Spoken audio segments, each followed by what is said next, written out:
Hello. So my name is Mark, but my YouTube channel is Marky Mark. Also, my Nintendo Switch account is Marky Mark.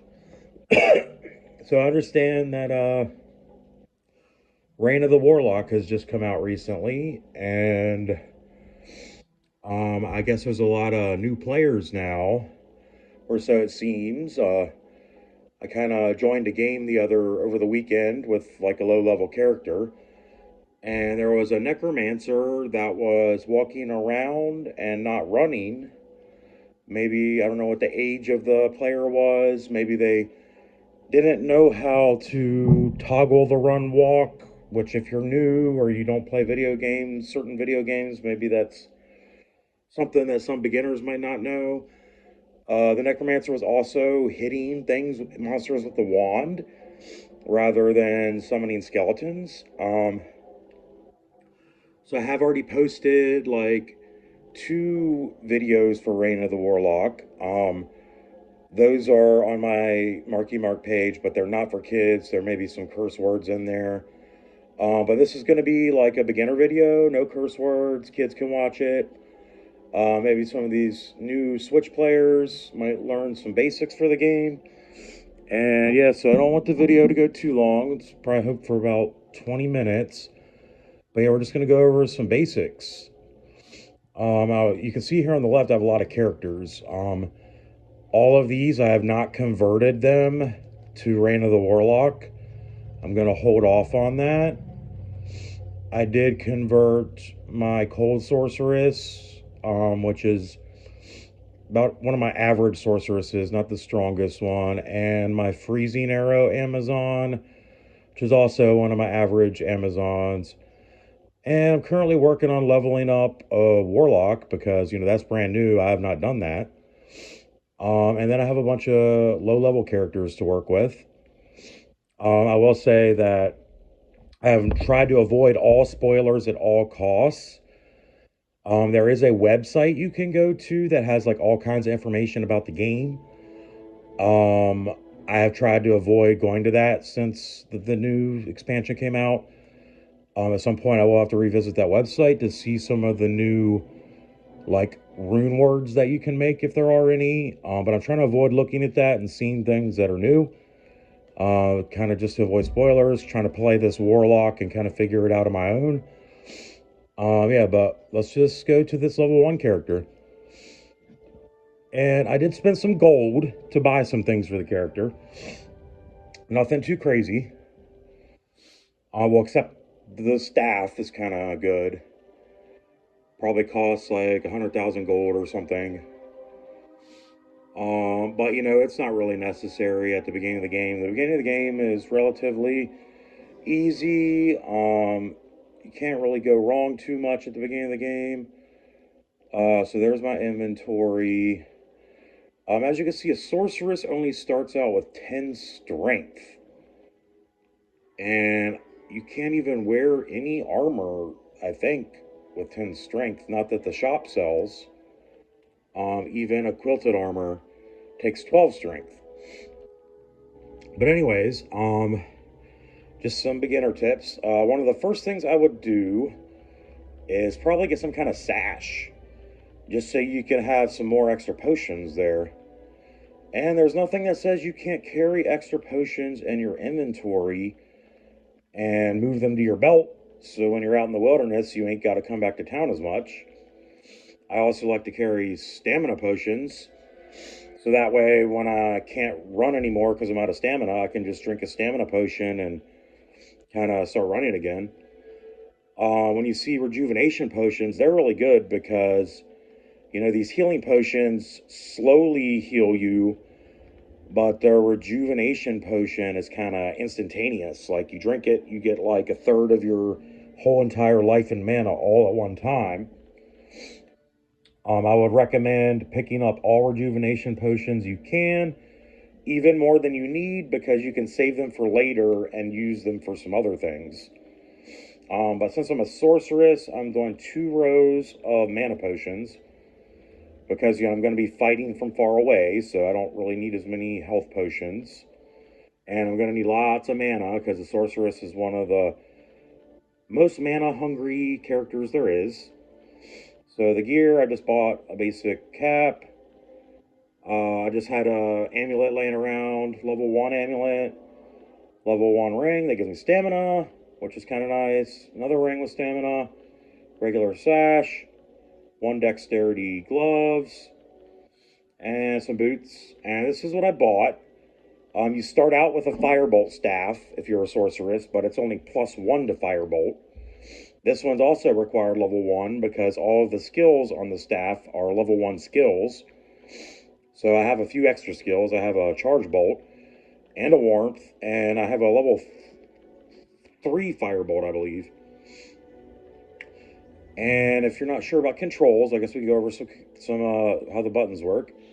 So yeah, the Switch is kind of weird. It's got like actual 2 buttons on the top, on the left and the right. I guess one's R and ZR, and the other one is L and ZL. But just for quicker terminology for some of you young players, if you're out there, we'll just go little top right button, big top right button, little top left button, big top left button. So your top left and right buttons are basically what you use to scroll your menus. The basic scrolling, you use L1, R1, the little left and right buttons on the top. And then if you go over here to, let's see, no extra scrolling. There's your party if people are playing with you. There's your quest log, which kind of helps guide you through what you need to do to get to the next act and all that. Your character screen tells you your strength and dexterity, vitality and energy, how many stat points you have remaining, your resistances, which resistances are pretty important because once you start fighting monsters that use like fire and lightning, it'll help you take less damage. I will say that typically you don't want to put a lot of points into energy. You probably just want to rely on potions because, vitality is pretty important. You want to have more life so you survive longer. Stamina, at the beginning of the game, you kind of want some extra stamina so you ain't got to run or switch to walking so often. And then I say strength is also pretty important because it helps you wear better armor and use better weapons. And depending on what kind of weapon you're using, you might also need dexterity. But I would recommend not putting too many points into energy. But if you do, put your points wrong, it's not a big deal. There's like a way to kind of reset everything and do it over. You can do that once in normal, once in nightmare, once in hell difficulty. And you get the thing that does that by completing the very first quest in the game, which I think I might show. And then if we press the top right button and scroll over to inventory, you can actually have a backup weapon and shield or offhand. Right now I'm not doing that. And then options, for beginner, I'd say you might need to go to the options to change like your video and your audio settings. The help actually tells you the button controls and some useful information. So I'll definitely check that out. And obviously save and exit when you're done. Those are the important parts of the options. And then the skill tree, which is probably, in my opinion, one of the most confusing things for new players. So once you're on the skill tree, you actually have to use the ZR and the ZL, which are the bigger top buttons underneath, to scroll those options. Each character has, 3 skill trees, and you also have your general skills. So you can do this however you want, but what I like to do, well, the first thing I do is make it so that there is no action for the A button. Because when you press the A button, it picks up all the items on the ground. And, if you have your attack button on the A button, you're going to be swinging your weapon at monsters and just pick up literally everything on the ground, stuff you don't want. So the first thing I do is switch the attack button. So the way to change the buttons for the skills. If you look down here at the bottom, went away. Well, let's scroll back over that. It says Y button bind skill. So if you press the Y button, this little thing will pop up, and then you basically choose what button you want that skill to be. So when you start the game, I think the attack button is on the A button. I would recommend not doing that. I mean, you could do it if you want, but I just, for this character, switched it to the B button. And then I'd just like to kind of plan ahead for what I'm comfortable with, because you want your buttons set up in a way that you're comfortable with, so that, you know, when you're fighting lots of monsters and things get crazy, and you start just pressing a random button, you want your random button you start slamming, you know, to be the skill that you want to use when you're in that situation. So, but I usually start by putting my town portal on the ZR, which, let me point my finger there. My camera's still good? Yeah. So right here, this row is if you hold down the ZL button. It doesn't really show that. So this is your A button, your B button, your Y button, your X button, your little R button, your big R button. And then if you hold down the big top left button, then you have another set of A, B, Y, X, R, ZR. So I put, you know, the things you don't use a lot on the second row of buttons by holding down the ZL. I put the town portal on ZR. I put that little emote wheel. This is the emote wheel. So the cool thing about Switch is it's a lot more friendly for kids and stuff. In the game, you can't really talk to people, which is kind of good. You know, not a whole lot of trolling because of that. The only things you can really say to people are these things. I guess the only way you can really troll people is by spamming help or something, repeatedly saying help.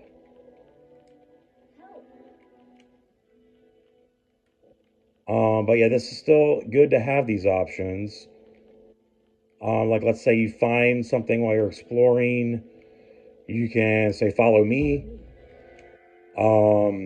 Not enough, that's like if you're trying to trade, or bags fulls if you're trying to trade.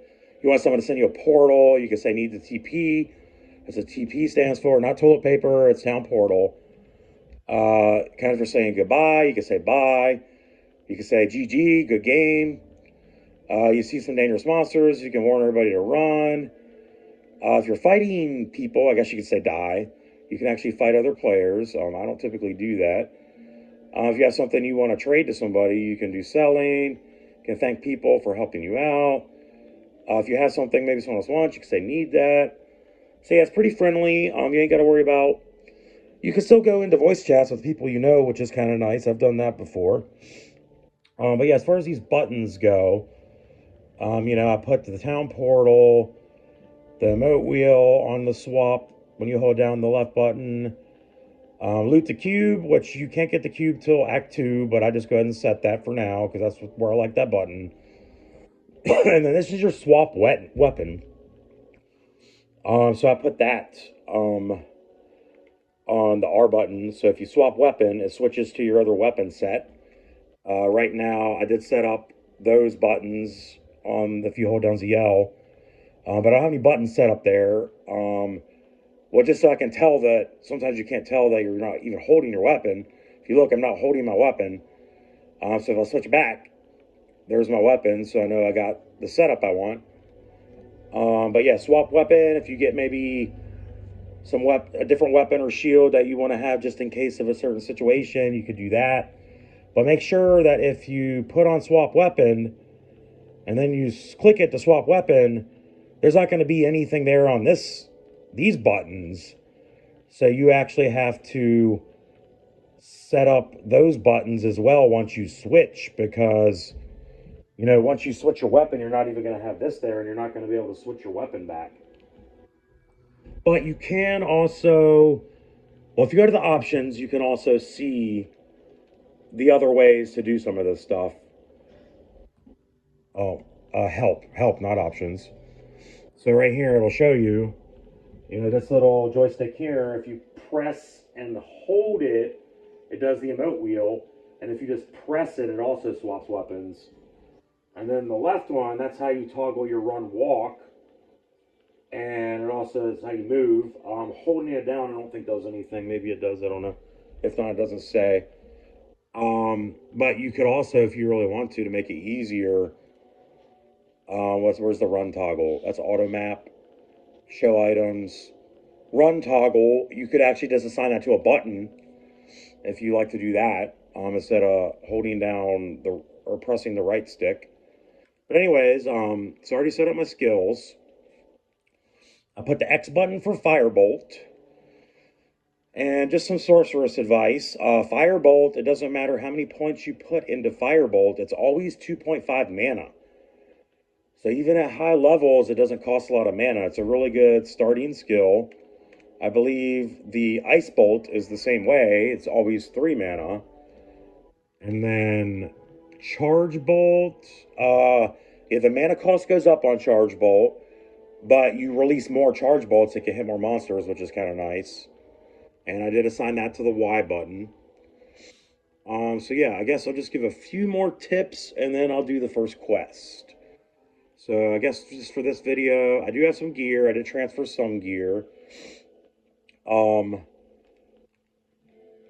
This is my stash for if I find someone to just give them stuff. I got 4 druid helms. If I see a druid at a certain level, I'll just give them a free druid helm. And if I see a paladin level 12, I don't need that. I'll probably give that away. But let's see. This is some of the stuff I transferred over. And then this is some more stuff I transferred over. And then this is just the rings I found just from playing Reign of the Warlock. I would recommend, unless you actually like need the gold immediately, to save all your blue rings and your blue amulets. Because once you get the Horadric Cube, you can take 3 blue rings and transmute them and turn them into a brand new blue amulet, which may or may not be useful. It's random. Same with amulets. You take 3 blue amulets, put them in the cube and transmute them, you get a new blue ring. So it's just a really good way to randomly possibly get a better ring or amulet. The other thing I will recommend is your gems. Some of these gems are really good at the beginning of the game, like the Chip Sapphire just gives you 10 extra mana. The Ruby gives you 10 extra life, which is kind of nice. Magic Find can be kind of cool. Some of these other ones, like if you need some more strength to wear something, some more dexterity to use a weapon, these could be pretty useful. I would also not recommend selling these. I would recommend keeping them, especially the chip gems, because you can take 3 chip gems and put them in your cube and take like a weapon, I think, like a blue weapon. Like this, I could take this and put it in my cube if I had the cube, and 3 chip gems and get a brand new random weapon of the same kind. That's a good way to, like this one has 2 to Ice Blast and 2 to Frost Nova. So I can get some different skills on my weapon by doing that. Works with like the daggers, if you got blue daggers for the Warlock, the wands for the Necromancer, the scepters for the Paladin. What else? There's a dagger, only 1 dagger. Yeah, I think it's only for weapons. Like I said, I haven't revisited the website. But yeah, just keep that in mind. Like, chip gems can be really good, and I honestly don't understand why people aren't trading for chip gems now. Like, if you find something really good for another character, you could just trade it to someone for some chip gems. I guess since it's hard to communicate on the Nintendo Switch, I guess that's just not really, kind of a thing that gets done a lot. But yeah, I would definitely trade for some gear and give away some chip gems, or give away some gear for some chip gems or a chip gem or whatever. I mean, that could definitely be a thing, because I will say that, you got these wands here, but look at that. Skeleton Mastery is a level 1 skill. Um, Raise skeleton is a level 1 skill, and if you re-roll, wands, like, once you get higher level, you can't get those level 1 skills on your wands and stuff, so you could potentially get a really good blue wand that's like useful even near the end of the game if you're trying to raise skeletons.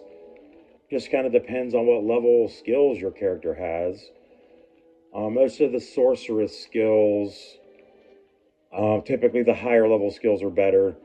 But the necromancer, raise skeleton is really good. The warlock has the goat man, which is pretty good. I feel like later on in the game, a good goat man dagger could be good. So yeah, even though you're using these chip gems for like early weapons, it could still be good. Let's check my time. I can't see my time. Yeah, my camera arm's covering up. All right, let's just go do the first quest. I think I'm probably over 20 minutes now. I already talked to Kara and got the first quest. So yeah, we're not going to kill every monster and level up and all that. We're just going to do the quest real quick. Last couple tips before I end the video. Right now you got a path. I would, kill monsters, level up, pick up loot, sell loot for gold. And I usually, before I go in the den, which the den is right there, and a lot of you have probably already cleared this part of the game since the game's been out for what, 3 weeks now. But just a future tip: I usually, out of stamina, use a stamina potion. I like to come down here to the next area. Monsters aren't even really fighting me in normal. It's not a lot of them in normal. Let's shoot some monsters. Firebolt. There's a socketed cap. I guess we'll take that. Actually, this path ended up being pretty long. The maps are random every time. Let's kill that zombie. But I just like to come over here. Go ahead and grab the waypoint. So after I do the Den of Evil, I can just go straight to the Cold Plains. Actually, it's probably better to just go back to town and go that way. So I'll go back to the rogue encampment. And then I'll go in the Den of Evil. I guess I will try to clear it really quick because I want to show you that thing about resetting your stats that you get. That can be pretty important. See how fast I can do this. Got a ton of mana potions, so I'm literally just going to blast everything with Firebolt. Oh, no, that's just regular zombies. Level 1 character, I'll probably get to level 2 at least. Alright, and instead of using one on my belt, I'll open up my inventory and use one. And then that way I ain't got to restock my belt. When there's no monsters around, you can kind of do that. I will say that the thing I like most about Nintendo Switch Diablo is that it's a maximum of 4 players, which you may be wondering, well, why is that better? One of the ways it's better is because the difficulty of the monsters is based on how many players you're in the game with.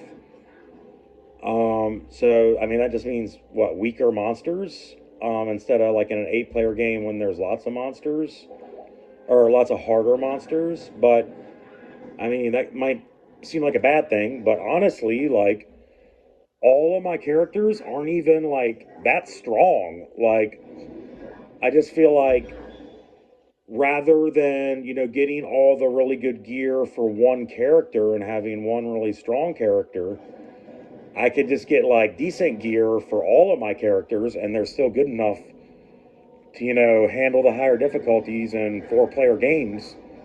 Since, 4-player games is as high as it goes on the Switch.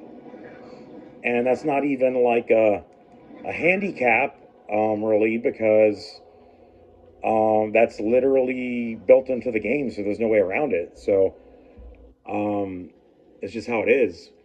It's also kind of nice because if you're playing with people the screen can get kind of crazy with 8 different players in the game, firing off all kinds of skills, and it can be hard to see what you're doing.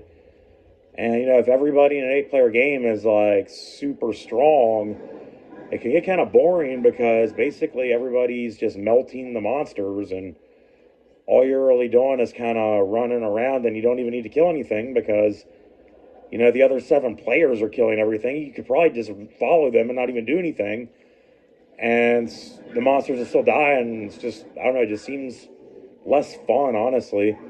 But, in a 4-player game, your participation probably matters a bit more.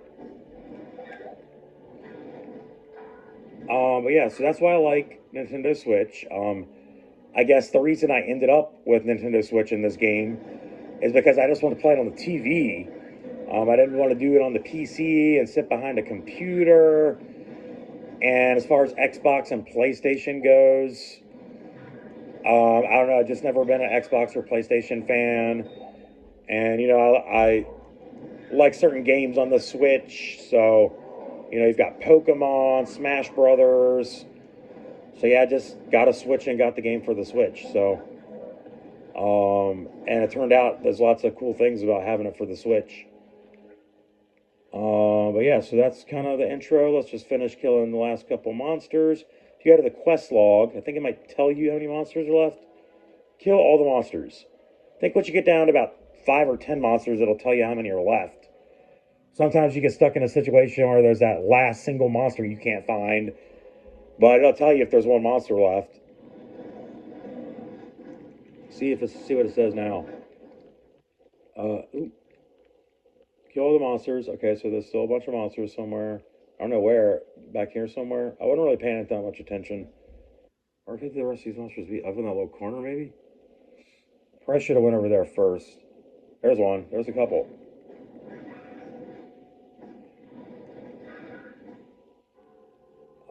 So I think I gave enough beginner tips. I told you to be mindful of your chip gems. They're pretty useful. Your rings and amulets, I would recommend saving those. And, you can put potions in your inventory. Unfortunately, that means you can't pick up as much stuff. Oh, quest complete. So I use my town portal. One of the other things I would recommend doing at the beginning of the game, once you get some gold, is to buy the tomes. The Tome of Town Portal and the Tome of Identity, because they can hold 20 scrolls in each, and until a bit later in the game, the only way to identify your items is with the tome or the identity scrolls, so you're probably going to need those. And just having a bunch of town portals is kind of nice. And like I said, buy a sash, that's definitely important.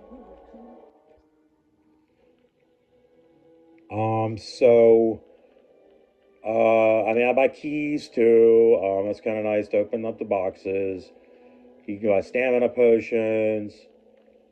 So now that I completed the quest, you go to quest, it'll go like that. And then to get the next quest, we talk to Kashia. And then there's that quest. Maybe the next video I'll do that quest, because that's an important quest too. It gives you a nice little reward. But now when I talk to Kyra after completing the first quest, there's an option to reset stat skill points. So hopefully if you're a beginner, you didn't already use this because you thought that you could do it multiple times, but you only get to do this once in normal difficulty.